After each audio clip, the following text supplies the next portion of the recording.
एक लड़का पैदल किसी रास्ते से जा रहा था।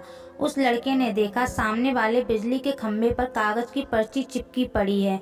उस पर्ची पर कुछ लिखा हुआ है। वो लड़का थोड़ा नजदीक जाकर पर्ची में क्या लिखा है वो देखने लगा। उस कागज की पर्ची पर लिखा था, कल इस रास्ते से गुजरते वक्त मेरे 100 रुपये कहीं गिर गए थे। मैंने ढूंढने की बहुत कोशिश की लेकिन मुझे वो नहीं मिले। कृपया इस रास्ते पर कहीं भी किसी को भी 100 रुपये मिले तो इस पते पर पहुंचा देना। पर्ची पर उसका एड्रेस भी लिखा हुआ था। लड़के को ये पर्ची पढ़कर उस एड्रेस पर जाने का मन करने लगा। वो लड़का उस एड्रेस पर जाने के लिए आगे बढ़ने लगा। उस एड्रेस पर जाकर लड़के ने देखा कि वहाँ पर एक झोंपड़ी है। लड़के ने बाहर से आवाज़ लगाई तो उस झोंपड़ी में से एक वृद्ध औरत लाठी के सहारे बाहर आने लगी। लड़के को पता चल गया कि वृद्ध औरत सिर्फ अकेली झोंपड़ी में रहती है। उस लड़के ने उस वृद्ध औरत से कहा, माँ जी, आपके 100 रुपये जो गिर गए थे वो मुझे मिले हैं।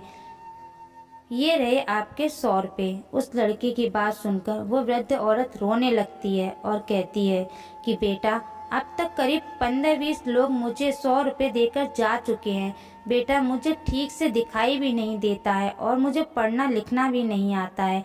पता नहीं किसने मेरी ऐसी हालत देखकर मेरी मदद करने के लिए ऐसा किया है। लड़के ने 100 रुपये रखने के लिए कहा पर वो वृद्ध औरत नहीं मानी।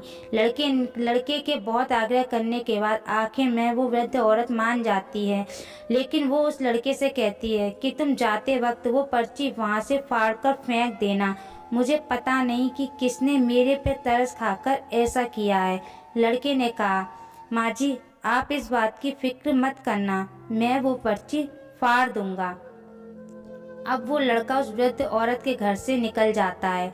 थोड़ी देर चलने के बाद उस लड़के ने सोचा कि आखिर मुझसे पहले आए उन 15-20 लोगों को भी तो इस माँ जी ने वे पर्ची फाड़ने को कहा होगा, लेकिन उनमें से किसी ने भी पर्ची को नहीं फाड़ा, तो फिर मैं क्यों फाड़ दूं?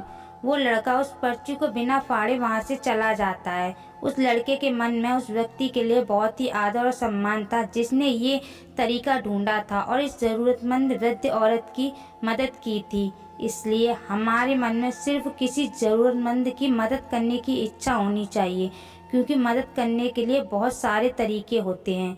हम किसी की भी मदद कर सकते हैं। दोस्तों, अगर आपको ये कहानी पसंद आई हो तो हमारे चैनल को सब्सक्राइब करना ना भूलें। धन्यवाद।